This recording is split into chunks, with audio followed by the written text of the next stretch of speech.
वकार साहब ये भी तो है ना सर कि पहले जो इसराइल अफगानिस्तान को अगर हम सामने रखें तो पहले सूरत हाल बड़ी मुख्तलिफ थी, लेकिन अब जो सूरत हाल है, जो पाकिस्तान की जानिब से शिकस्त दी गई भारत को और जो इसराइल का मामला है, तो अब उसके बाद वो सपोर्ट भी अफगानिस्तान को हासिल है।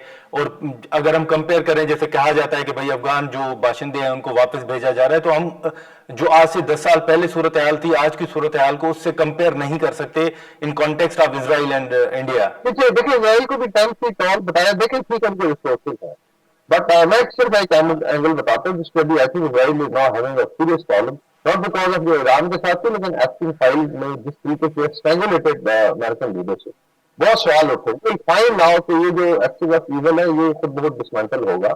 इन्होंने तबाही कर दी है जाके वहाँ अमेरिका में जो ब्लैक मेलिंग के साथ, they are running child trafficking gangs, they are running खुदा खासा 10 मिलियन की रिपोर्ट्स आ रही है। ये कौन सी लीडरशिप, इससे डरने की क्या जरूरत है? ऐसी थर्ड क्लास और हीनियस रजीम से डरने की क्या जरूरत है?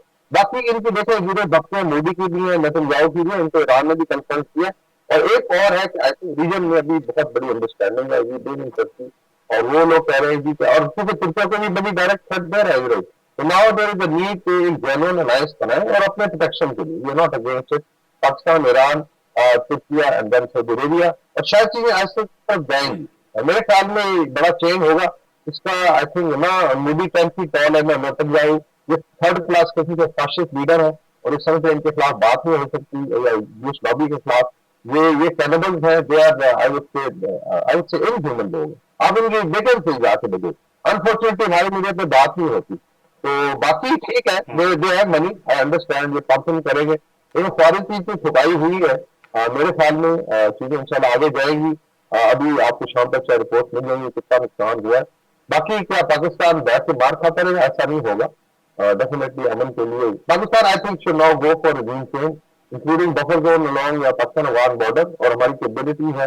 नॉर्दर्न रिजर्व फ्रंट अगर आप देखें या नेशनल फ्रंट ओपनली कॉल कर रहा है, तो खुदारा इससे जांच लें। अफगानिस्तान मोनोलिथ नहीं है, ना ये तालिबान को, ना तालिबान रिप्रेजेंट करता है, ना अफगानिस्तान तालिबान को रिप्रेजेंट करता है। बड़े आई वुड से वाइज लोग हैं, we have interacted with them. देखो दो को खवातीन को आप बंद कर दें, आप शीशे की खिड़की ना रख सकें, ये कौन सा सिस्टम है जो चलेगा? Now there are reports in fighting शुरू होंगी काबुल में, बिकॉज अगर इनकी टॉप लीडरशिप उड़ जाती है उसके बाद ये फाइंड के ये आई वुड से कि मक्के की तरफ झपटा ही नहीं। तो इंशाल्लाह चीजें उस तरफ जाएंगी। It is a tough time, Pakistan ने हालत मजबूरी ये सारा कुछ किया है, लेकिन मुझे उम्मीद है कि आई थिंक लेकिन वकार साहब, जैसे आपने कहा कि पाकिस्तान ने ये मजबूरन किया है, जाहिर है हमें जवाब देने का तो हक हासिल है और पाकिस्तान ने भरपूर अंदाज से दिया भी है पहले। लेकिन आप समझते हैं कि जो हमने बात पहले की अमन अमान के हवाले से, वो इंडिया हो या अब अफगानिस्तान हो, उन्होंने मिसकैलकुलेट किया है सारे इशू को? जी बिल्कुल। इसमें देखिए अभी जो अफगान डायस्पोरा है, जो पढ़े लिखे लोग हैं, वो आई थिंक बड़े वाइज लोग हैं। आई बिन इंटरैक्टिंग विद देम, वो कहते हैं इसमें 3 बड़े इशू हैं इस regime में। If you compare with Taliban 1, Taliban 1 वाले किसी हद तक वाइज थे, they knew some statecraft, और उसके बाद आपने देखा भी है कि इतना ज्यादा एग्रेसिव था, they were trying to actually focus on consolidation. ये इस regime में 3 बड़ी आई थिंक क्रिटिकल चीज, नंबर 1 ये जाहिल है ऑनेस्टली, नंबर 2 ये एरोगेंट है, एक खामखा का एक जोब है कि आपने देखा इस तरह नारे लगा रहे हैं 24 घंटे में साउंड बात है, गॉड से यार, मतलब भारत जो है दे कुडंट जो कैप्चर एन इंच, और आप कह रहे कि आप करेंगे, झूठे हैं। और एक और चीज आई थिंक है जो करप्शन है, जिसकी बहुत कम बात होती है। कह रहे हैं कि इस टाइप हो गए पहन के और पगड़ियां लगा के, और एक झंडा है जिसको बड़ी रिस्पेक्ट करते हैं कि इस पर कलमा लिखा है, लेकिन एक्सप्लॉयटेशन ऑफ ह्यूमन। अभी आप चले गए जाके अफगानिस्तान में जितना हाई राइज बन रहे थे तालिबान वो कर रहे हैं, गोल्ड माइंस है आई थिंक बदख्शान की, वहां पे लुटमार मचाई होगी, नॉमिनेटेड है मुल्ला अब्दुल्ला के हवाले से। उसके बाद इनके आम बच्चे जो है अभी फाइन तालिबान के they are on land cruisers और जो है तो बेसिकली तो ये कि वैसे बात करते हैं जी कि गरीब मुल्क है, लेकिन how they are buying property in Middle East and Turkiye, इसकी भी आई थिंक तफसीलात आ गई। तो ये जो करप्शन है ये बड़ी विजिबल है। Poverty has increase from 80 to 90% now, 100% increase हुआ है प्राइसेस में कमोडिटी जब से ट्रेड बंद हुआ। अच्छा अगर आप इसके 4 बड़े हिस्से भी करें, लेट्स से पश्तून बैंक की बात करते हैं, कहते हैं कि शायद इनका कंट्रोल है या इनकी लेट्स से नहीं है। ये पश्तून बेल्ट है which is along Pakistan border like about 38% of demography. हाँ। अभी वहां पे ये इशू डिस्कस हो रहा है कि क्योंकि देखो उनका जो जितना भी मुआशी कनेक्शन था वो पाकिस्तान के साथ था, आपका ट्रेड है, 3-4 बड़े रास्ते हैं, पंजशीर या खैबर से लेके चमन तक वो रड्डा है। आपकी मूवमेंट थी, आपकी रिश्तेदारियां हैं और कल्चरल कनेक्शन है, आना जाना था, वो शट डाउन हुआ है। सो दे आर आस्किंग कि आपने फिर क्या कर लिया? मतलब क्या इंडिया गारंटी दे सकता है हर एक, मतलब कुछ अगर मिलियन ऑफ डॉलर देता है तो it can't compensate for the economic loss. तो ऊपर आ जाए जो ताजिक है, northern east north eastern Afghanistan में बदख्शान है, उसके बाद तखार है, बाकी इलाके हैं।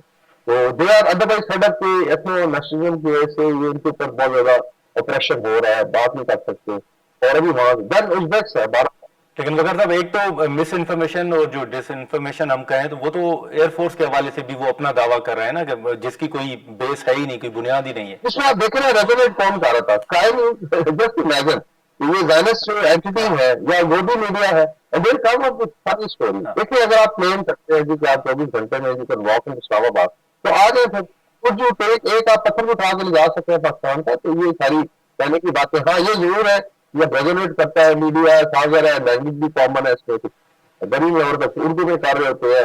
और इसमें 70% देखें अगर इंडिया से ऑपरेट कर रहे हैं, they look like this blow सब मैसेज ग्रुप के अकाउंट से वहां से ऑपरेट है, तो एक हवा का किया जा सकता है। अच्छा एक मैं ऐड कर दूं जो अपने हैं, हमारे माशाल्लाह कुछ ग्रुप्स हैं, आई वुड से कि बड़े कम है, डिस्पाइट की सब लड़ाई हो रही है और इन रिस्पॉन्स सर पे उठा लिया कि ये हो गया वो हो गया, रमजान का महीना और है भाई, क्या जब हमारे शोधा कोई जरूर उठाए जाते हैं, चाहे वो फोर्स है सीनियर है, उसकी एडवाइस नहीं है, बच्चे अभी छोटे छोटे बच्चे आपने देखे हैं, तो क्या इनका कोई ह्यूमन राइट नहीं है? क्या अब भी मस्जिद पे आज भी ऐसे हुआ रोड में, ये कौन सा इस्लाम है? ये आई थिंक ऐसे शरारती आंसर है जो अपने पोलिटिकल पॉइंट स्कोरिंग के लिए they try to then create misperception. कोई कह रहा है कि तो मुसलमान वाले, कोई मुसलमान वाले में लड़ाई नहीं है, it's against a tug regime, I would say fascist और फौरी जैसे अलग दिया गया एंड स्टेट। सही, ठीक है, तो ये आई थिंक लड़ाई को बिल्कुल ठीक है, बिल्कुल ठीक है। वकार खान साहब, बहुत शुक्रिया सर वक्त निकालने का, थैंक यू सो मच। नाजरीन, वकार खान साहब की गुफ्तगू आपने सुनी। अब इस हवाले से जो डिटेल्स हैं वो भी अभी मजीद भी सामने आना है और अभी तफसीलात आ भी रहे हैं। हम यहाँ पर एक मुख्तसर सा ब्रेक लेते हैं और ब्रेक के बाद हम गुफ्तगू को इसी इशू पर आगे बढ़ाते हैं।